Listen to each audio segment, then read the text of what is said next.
بسم اللہ الرحمن الرحیم۔ ناظرین کرام، آپ کا میزبان ابن حسن آپ کو خوش آمدید کہتا ہے۔ آپ آپ سب کو یوم پاکستان کی بہت بہت مبارک ہو۔ یہ دن اس حوالے سے منایا جاتا ہے جو قرارداد 23 مارچ 1940 کو منٹو پارک لاہور میں پاس ہوئی تھی، جس میں پاکستان کا خاکہ پیش کر کے علیحدہ ملک کے طور پہ مطالبہ کیا گیا تھا مسلمانوں کی طرف سے، بر صغیر کے مسلمانوں کی طرف سے، کہ ہمیں علیحدہ وطن دیا جائے۔ اس کے ٹھیک 7 سال بعد 14 اگست 1947 کو مسلمانوں کے لیے ایک علیحدہ وطن تو مارز وجود میں آ گیا تھا، لیکن پاکستان کے باشندوں کی، شہریوں کی بدقسمتی کہیے کہ انہیں آزادی ملنے کی بجائے تو بدترین غلامی میں دھکیل دیا گیا۔ یہی وجہ ہے کہ پاکستان بننے کے بعد اور اپنی موت تو نہیں میں کہوں گا، شہادت کہوں گا، قائد اعظم کو شہید کیا گیا تھا، وہ تبھی موت نہیں مرے تھے، تو انہوں نے اپنی شہادت سے پہلے یہ فرمایا تھا کہ میری جیب میں جتنے سکے تھے وہ سب کھوٹے نکلے۔ تو قائد اعظم کے ارد گرد انہی لوگوں کا جمگٹا تھا جو انگریز کے وفادار سے اس کے غلام تھے، لہٰذا انہوں نے قائد اعظم کی رحلت کے فوراً بعد اقتدار پہ، اختیار پہ اور تمام وسائل پہ قبضہ کر کے پاکستانیوں کو ایک بدترین غلامی میں مبتلا کر دیا۔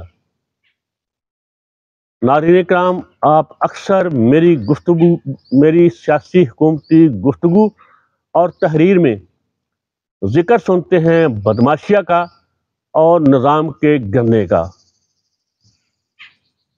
تو میں آپ کو مبارکباد دیتا ہوں کہ 76 سال بعد اللہ پاک نے ہماری سن لی ہے، ہم غلاموں کی یرغمالوں کی۔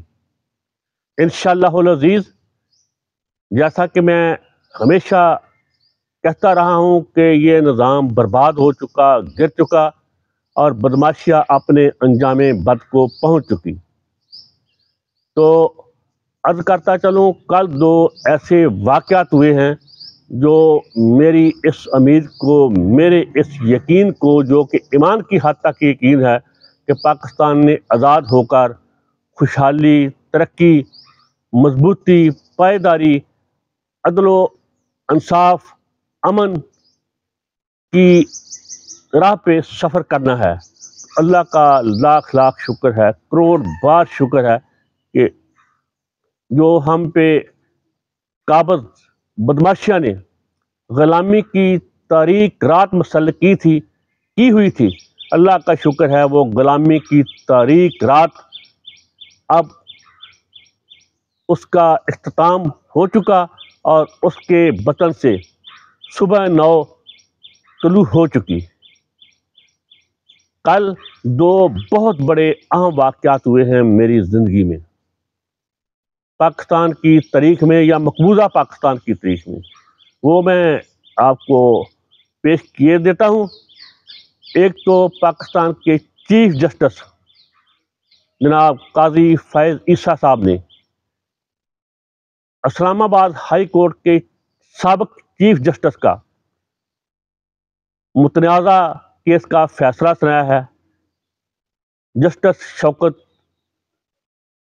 عزیز صاحب میرے لیے قابل صد احترام، اور عرض کرتا چلوں کہ ان کو بھی کسی اور نے نہیں بلکہ اسی بدماشیہ نے اس ذلت امیز انجام تک پہنچایا تھا کہ انہیں سپریم جوڈیشل کونسل سے نااہل کروا کر ان کی تشریف پہ لات مار کر ان کو نوکری سے نکال دیا گیا تھا۔ کیوں نکال دیا گیا تھا؟ وہ اس بدماشیہ سے انحراف کر رہے تھے، اس بدماشیہ سے وہ علیحدہ راہ اختیار کر رہے تھے، وہ غلاموں کی بات انہوں نے کرنا شروع کر دی تھی جو بدماشیہ کو گوارا نہیں تھی۔ اور یہ بھی عرض کرتا چلوں کہ وہ ڈسے ہوئے کس کے ہیں. وہ جو میں اکثر ایک اور بات کہتا ہوں کہ مار خوروں میں مال خور، حرام خور شامل ہو چکے ہیں جو میرے مار خور بیٹوں کو بدنام کر رہے ہیں. تو جی ہاں، یہ اس پہ مہر تصدیق ثبت کر دی ہے جناب قاضی فیض عیسیٰ صاحب نے کہ جناب جسٹس شوکت عزیز صاحب سچے تھے، جبکہ سابقہ مال خور، چیف مال خور، جس نے ان پہ ناجائز مقدمہ بنا کر اور سپریم جوڈیشل کونسل پہ اثر انداز ہو کر ان کو ذلت امیز طریقے سے نوکری سے نکالا تھا، اللہ کا شکر ہے کل وہ سرخرو ہوا اور پاکستان کی اعلیٰ عدلیہ نے انہیں اس مقدمہ سے باعزت بری کر کے ان کے تمام اعزازات بھی واپس دے دیے. میں ان کو بہت بہت مبارکباد پیش کرتا ہوں. اور دوسرا جو انوکھا انہونا واقعہ ہوا ہے وہ اسی اسلام آباد ہائی کورٹ، جس کا چیف جسٹس ایک برماشیا کا بہت بڑا مہرہ ہے یا ان کا حصہ ہے، عامر فروخ کیانی. میں ببانگ دول کہہ رہا ہوں، میں کچھ پا نہیں رہا. اسی ہائی کورٹ کے ایک معزز جسٹس سردار اعجاز اسحاق صاحب، انہوں نے سچ بولنے کی جسارت کر دی ہے. اب دیکھیے ان کا انجام کیا ہوتا ہے.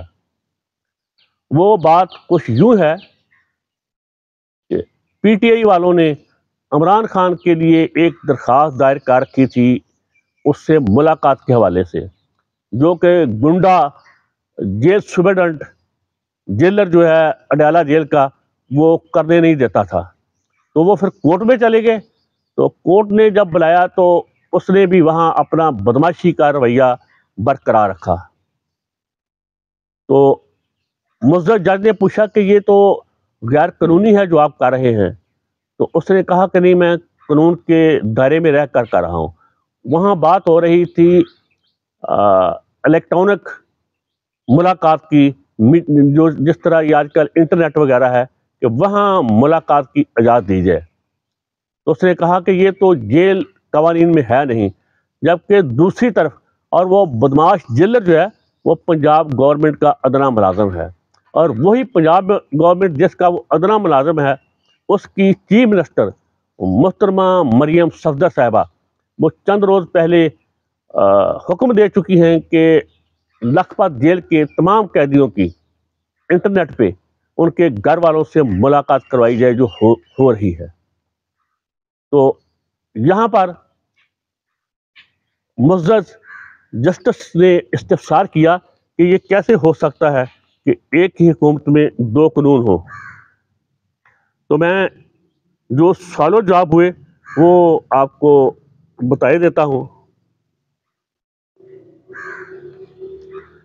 وہ جب مکالمہ سے تنگ آ گئے تو پھر جسٹس سردار اعجاز اسحاق ہائی کورٹ، انہوں نے فرمایا یہ میں حرف برف ویسے ہی پڑھ رہا ہوں جیسے وہ گفتگو ہوئی ہے. یہاں سے جیل حکام کو آرڈر آ رہے ہیں وہ آنا رک جائیں تو یہ سب ختم ہو جائے گا.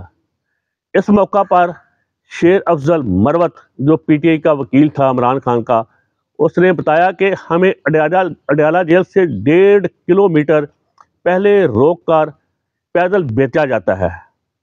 جسٹس سردار اعجاز اسحاق نے ریمارکس دیے کہ ہم لوگ بھی یہاں بیٹھ کر ڈرامہ ہی کر رہے ہیں. سب کو پتہ ہے کہ یہ سب کیا ہو رہا ہے. یہاں سے جیل حکام کو آرڈر آ رہے ہیں، وہاں سے آنا رک جائیں گے تو یہ سب ختم ہو جائے گا. ملک میں 200 سینئر سول افسر غیر قانونی حکم ماننے سے انکار کر دے تو یہ نظام ٹھیک ہو جائے گا.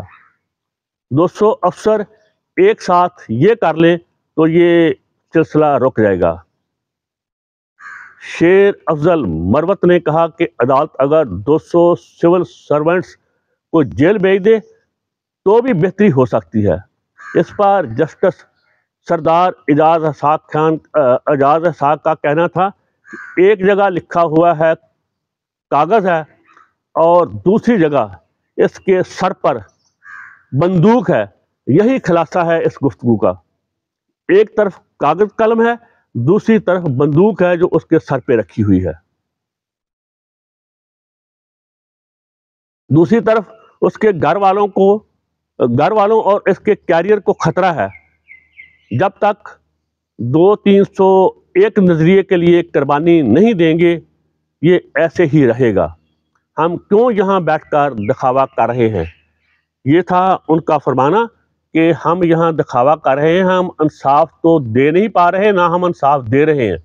جب تک 200-300 اعلیٰ ترین افسران اوپر سے آنے والے آرڈروں کی مزاحمت نہیں کریں گے، قربانی نہیں دیں گے اپنی نوکری کی، اپنے گھر والوں کو اذیت مصیبت میں نہیں مبتلا کریں گے، تب تک یہ جو ہم پہ زمینی خدا مسلط ہے 76 سال سے ہمارے اقتدار پہ، اختیار پہ، وسائل پہ، اور اس نے تمام کے تمام مسائل ہمارے اور ہماری نسلوں کے لیے چھوڑ رکھے ہیں، تب تک یہ نظام ٹھیک نہیں ہوگا.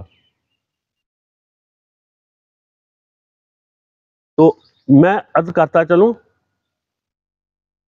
کہ نظام تو ٹھیک نہیں ہوگا، نہ اس نے ہونا ہے، کیونکہ اللہ کا کروڑ کرم ہے، شکر ہے، نظام گر چکا ہے، نظام برباد ہو چکا، نظام مسمار ہو چکا، غلاموں کو غلام بنانے والا نظام اپنی موت آپ مر چکا. اس کے رکھوالے، اس سے فائدہ اٹھانے والے اپنے انجام بد کو پہنچا ہی چاہتے ہیں. میری طرف سے قوم کو یہ حقیقی آزادی کی پہلی صبح نو مبارک ہو.